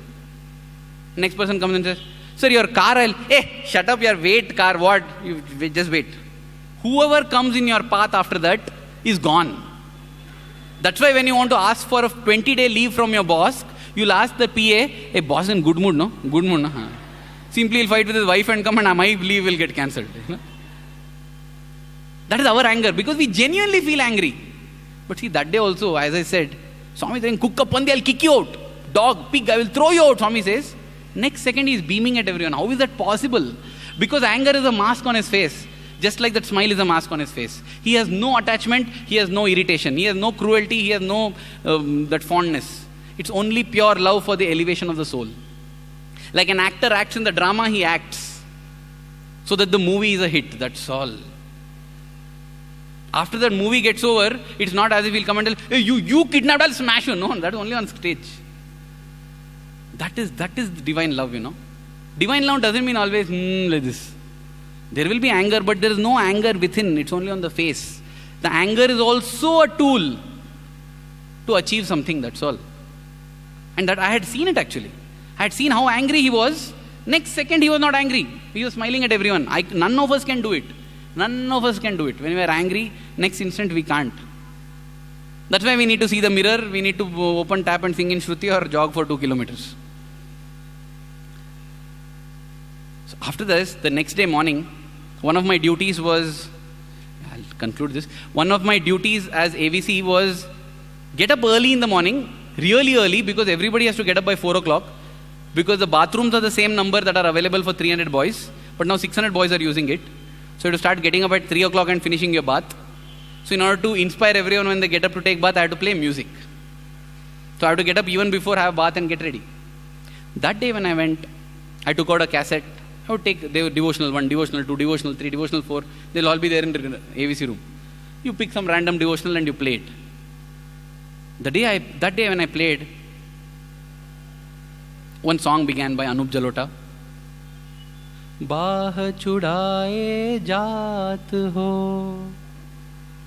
Now before I make an attempt to sing the song and make you all feel what he's singing, I'll tell the story behind, at least you'll appreciate the song.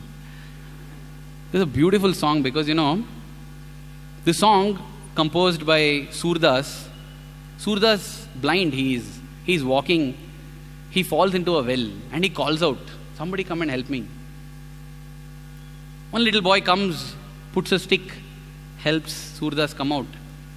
Surdas thanks him and tells, boy, what is your name? He says, my name is Gopal. He says, I also have one Gopal. He is also my dear one. What do you do? I tend cows. Oh, my Gopal also tends cows. And this conversation is going on. And Surdas puts his hand and feels the peacock feather. And when he feels the peacock feather, he realizes, oh my God, this Gopal and my Gopal. Gopal, he says.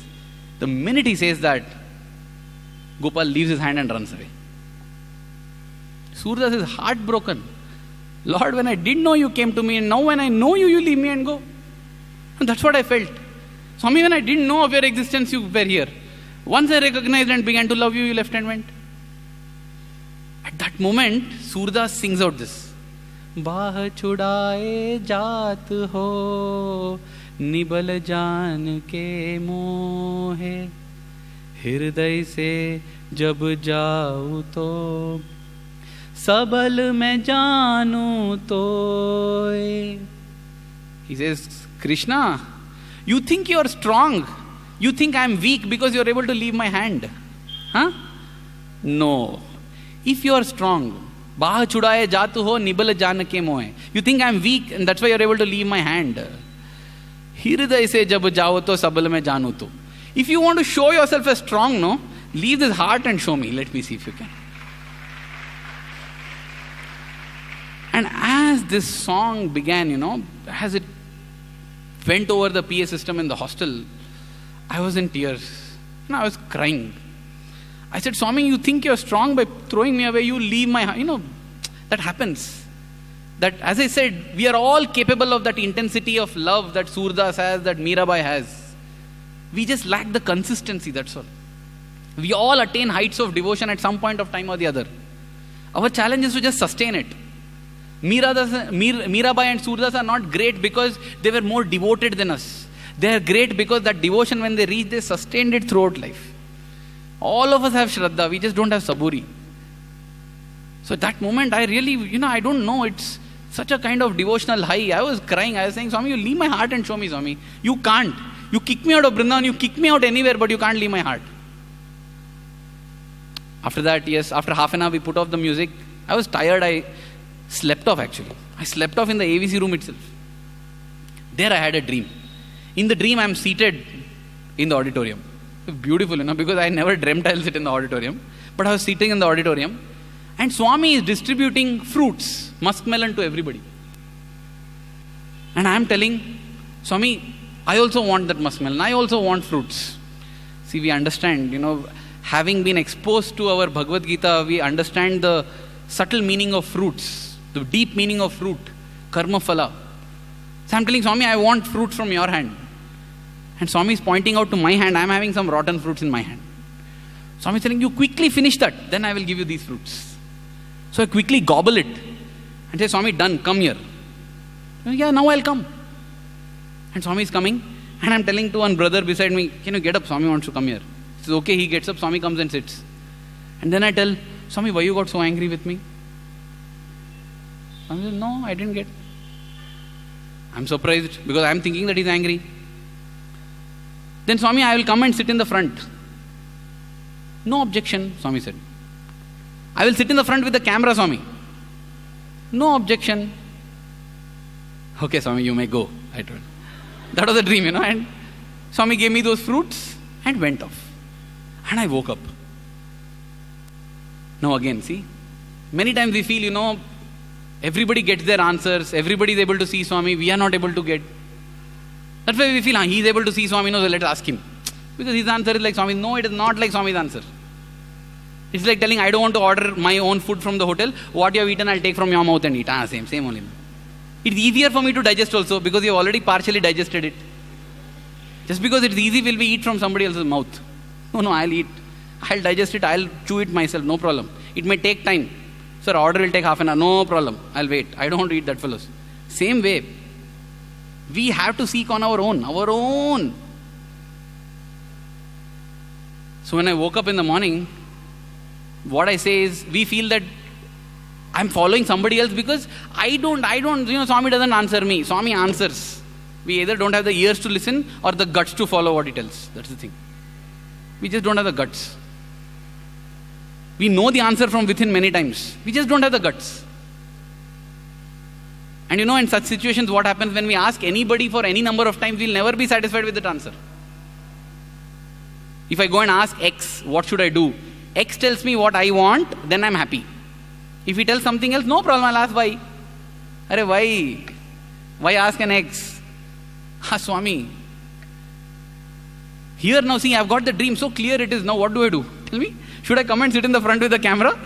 Oh my God. What if Swami kicks you out? After all, it's a dream, no? Swami says, Swami's dreams are true. Okay, but, it's like I was going on the road and the dog started barking, I started running. Somebody said, don't worry, barking dogs don't bite. I know that dog should know, no. If it bites, so what I'll do? Why take a risk, It's like that. When it comes to others, we'll give gyan, we'll shower, gyanodayam. When it comes to our own life, we are in doubt. Dreams of Swami are true.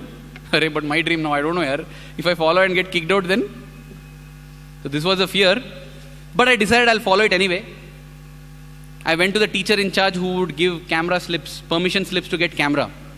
He had been specifically told by the warden not to give me. Naturally, because I'm not even sitting in the front. What, I'll take camera. I went and told, I was ready. I'll tell him the whole dream, tell him everything. And tell him, sir, at any cost, give me the slip. I went to him, I said, sir, I want to take camera today. Morning or evening, he asked. Sir, both times. Okay. Okay, cool. Took it and came. Done. That is done. Now I have to get the camera and sit. So I got the camera, sat again here in the front. Swami came. As he was passing by, I was just hoping. You'll all be thinking Swami came and said Bangaru and nothing. I didn't want him to talk also. Swami, just walk. Every time you ignore me and walk, no, like that only walk. Fine it is. Just that nothing should happen to me in the front. And Swami just walked. Nothing happened. I was so happy. Wow, I felt awesome. That day after darshan, Nandagopal sir called me. Hey, what happened? Sitting in front with camera? I said, sir, problem got solved, sir. Oh, very nice, he told. In the afternoon, again he called me. He said, what is it problem got solved? Warden is telling nothing happened. No, I just decided, see, with Swami, that's it. Swami is always giving his hand and telling, do you want to hold my hand directly or not? I remember what I told. I said, sir, no, sir. Problem was never between me and warden. Problem was between me and Swami. It has got solved there. I said, okay, your wish. He must have told it to warden because warden called me. He said, see, if you come there, you will get kicked out. So listen to me. I said, no, sir. Sir, Swami came in. See, Swami will come in your dream. All that, see, when you are suffering, no, you will hallucinate such dreams only. This is what he told me. I said, no sir, I would like, as an AVC boy, it's a privilege that I have to stand there. I will come and stand there today. He said, if you stand there today, you will get kicked out, I'm telling you, because it's not even 6 days since this happened. I said, sir, if Swami kicks me out, I will go out happily, sir. But I want to stand there. He was shocked with my change in courage, See, that's what happens when we follow Swami. Automatically we'll get courage. He said, okay, your wish, fine. Yeah. How much will we live in fear? Beyond a point, fear also makes no sense. No problem. Oh, fine, okay, Swami. Where? You can't leave me and go, Swami. Kick me where? If you kick me to Burma also, you'll be there with me. Kick me to Mars also, you'll be with me. You only have to take care. Easier to take care of me when I'm in Vrindavan. Why you want to kick me to Mars? Huh? So I went and stood there. But mind is always like that. There I had great courage, but when I stood there, I was thinking, no, Swami, full dialogues I gave and came off here. Don't do anything here, please, Because most of the time Swami comes walking, I would be standing next to a speaker with a volume control, because in case Swami speaks to somebody there in Trai Vrindavan, to reduce the volume so that they can hear. That was the duty. That was the chance actually. So Swami, when he comes, he will be talking to everybody. Once everybody is crossed, only the AVC boy will be standing there.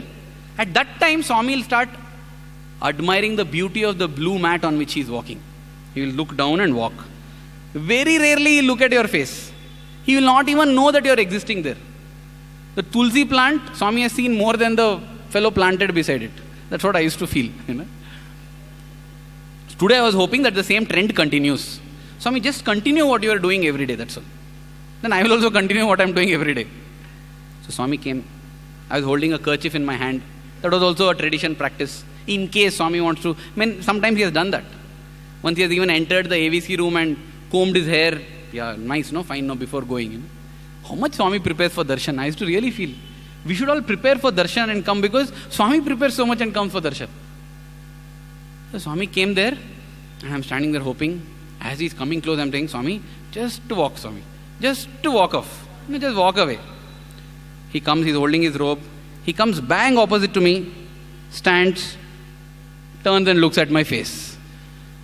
The mind is very quick, Actually, it was only 1 second. But in that 1 second, I was like, Swami, you only told to come, okay? Swami, you only dreamed that no problem, no objection, all that you told. And I gave me courage to give dialogues, everything. Swami, don't do anything, please don't. Firing out, mentally. Outside, I was like, inside, it was a tornado going on. And you know what Swami says? Swami asked me, where are the fruits?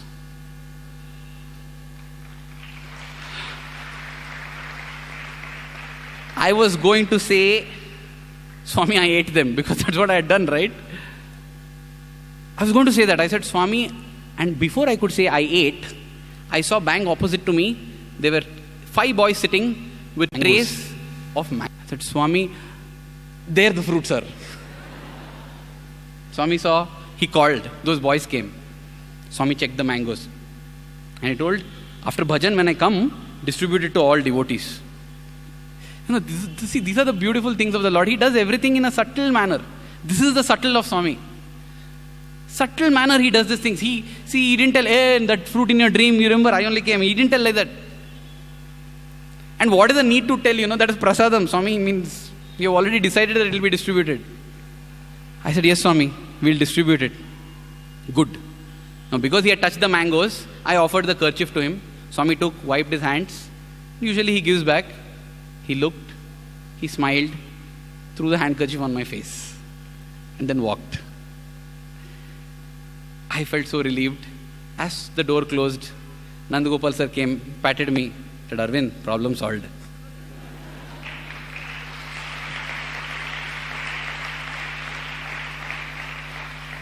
Now my time is up. So, as I said, in this one experience, I learned so many things. Most important being, never allow anybody to come in between you and Swami. Never. Never. Let us see the example that Swami gives. When his father came in between him and Swami, Prahalada sacrificed the father. Bharata sacrificed the mother. Vibhishna sacrificed the brother.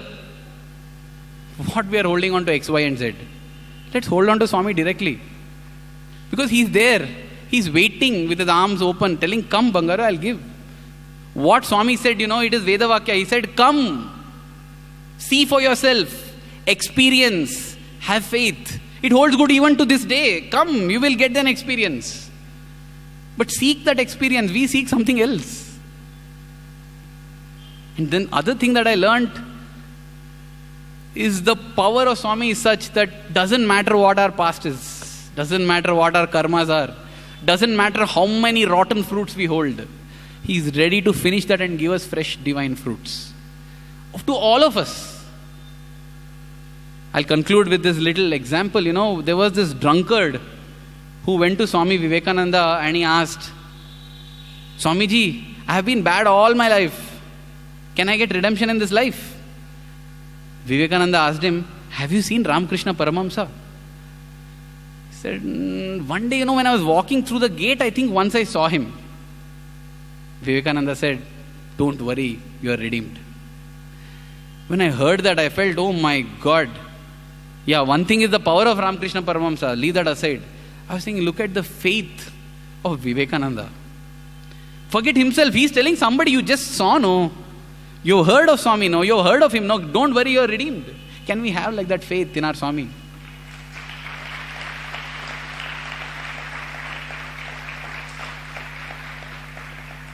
We just have to start having this faith. Start having this faith. Start calling out to him. Swami himself used to tell in the Telugu Padyam. I'm not able to quote it. But on Patudala, on determination, Swami would say, he used to say, Nija Bhakta Diksha. What is the quality, what is the determination of a true devotee?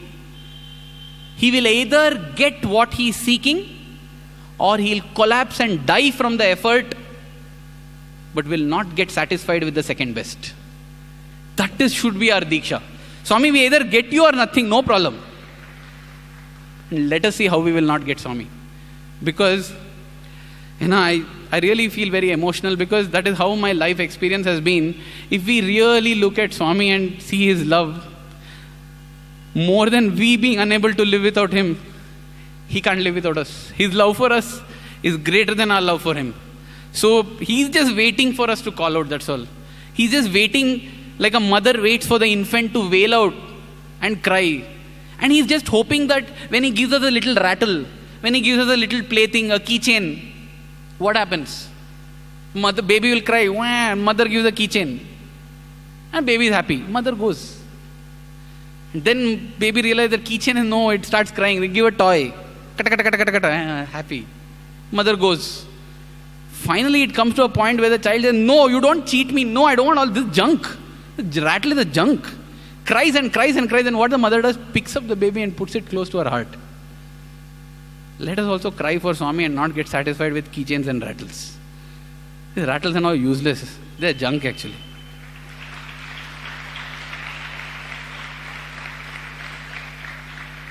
Swami, we are grateful to you that we got the opportunity to know you.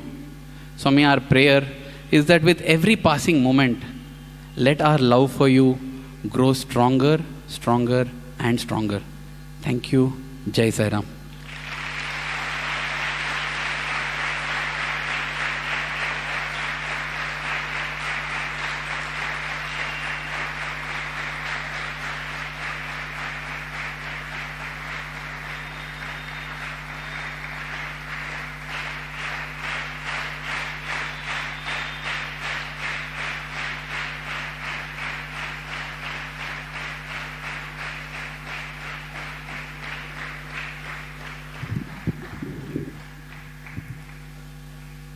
Thank you, Arvind, for the wonderful reminiscences of his prema and his mahima.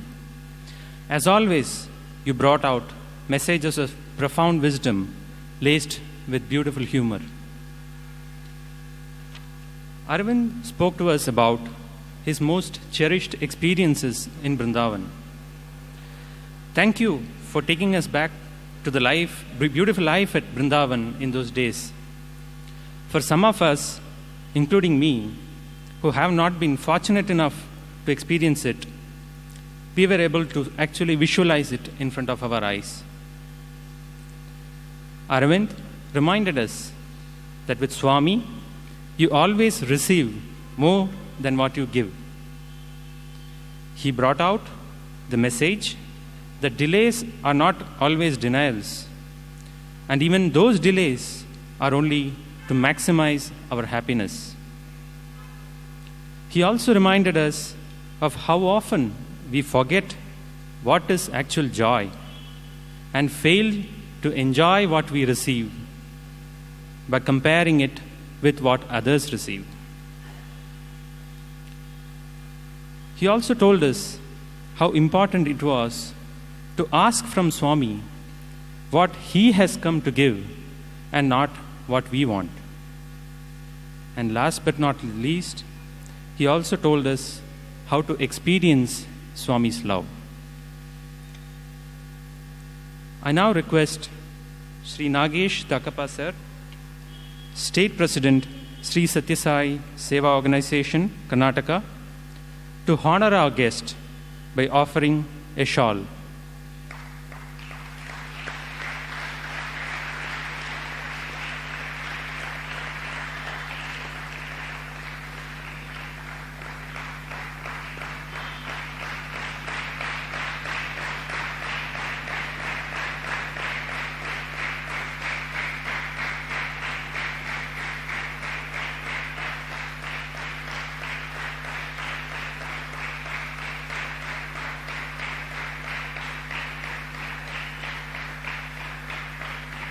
Thank you, sir.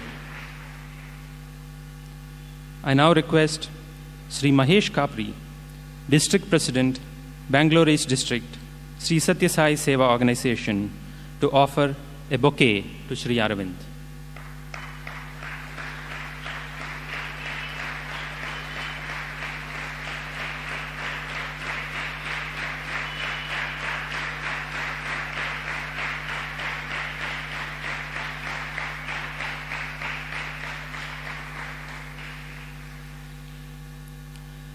We would also like to express our gratitude to Sri Bhutia, custodian of Vrindavan, the office bearers of Sri Sathya Sai Organization, the principal, warden sir, the audio-visual team, and Mrs. Bhutia and her Prasadam team. Also, thanks to all of you in the audience who are here in good numbers and sharing in the joy of the Lord's divine experiences. We have some announcements to make. Next week, that is on the next Sunday, 24th of April, we will have the One with Sai program. We have the performance of Srimati Savita Sai, who hails from Tripunithura in Kerala. Next week, on the same day, that is on 24th April, we also have the Narayana Seva at about 11:30 in the morning, open to all devotees, on the occasion of Aradhana Mahotsav. The next month's medical camp will be held on the 1st of May. Our next month's Samarpan will be held on the 15th of May, and we will have Dr. P. L. Rani, Associate Professor, Department of English Language and Literature, Sri Sathya Sai Institute of Higher Learning, Anantapur campus, sharing her experiences with us.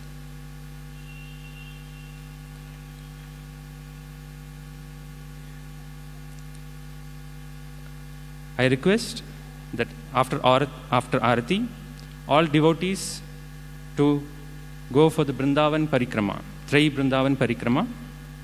Prasadam will be served thereafter. Requesting everyone here to partake the prasadam before leaving. I now request Sri Aravind to perform the Arati.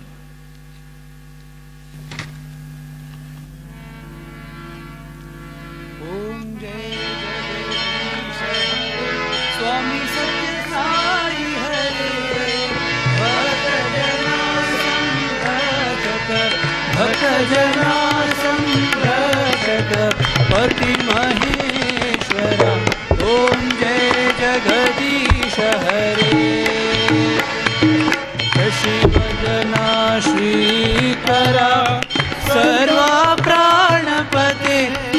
स्वामी सर्वा प्राणपते आश्रित कल्पलतिका आश्रित कल्पलतिका आपद्बान्धवा ओम जय जगदीश हरे माता पिता गुरुदैवमु मरियंतयु नीवे स्वामी मरियंतयु नीवे नाद ब्रह्म जगन्नाथ नाद ब्रह्म जगन्नाथ नागेंद्र शयना ओम जय जगदीश हरे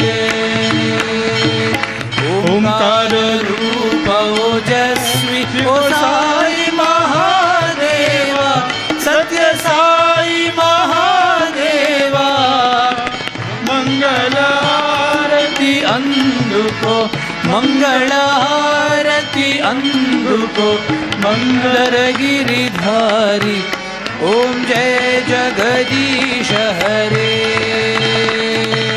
नारायण नारायण ओम सत्य नारायण नारायण नारायण ओम नारायण नारायण ओम सत्य नारायण नारायण ओम सत्य नारायण नारायण ओम जय सद्गुरुदेवा नारायण नारायण ओम सत्य नारायण नारायण नारायण ओम नारायण नारायण ओम सत्य नारायण नारायण ओम सत्य नारायण नारायण ओम जय सद्गुरुदेवा नारायण नारायण ओम सत्य नारायण नारायण नारायण ओम नारायण नारायण ओम सत्य नारायण नारायण ओम सत्य नारायण नारायण ओम जय सद्गुरुदेवा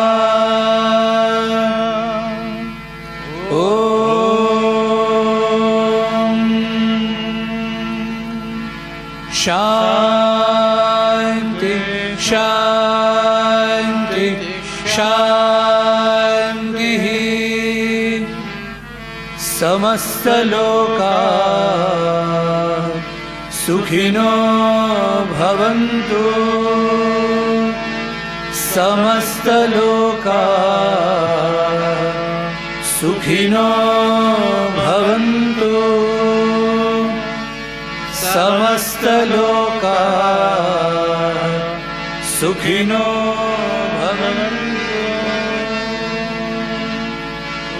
ओम शांति शांति शांति जय बोलो भगवान श्री सत्य साई बाबा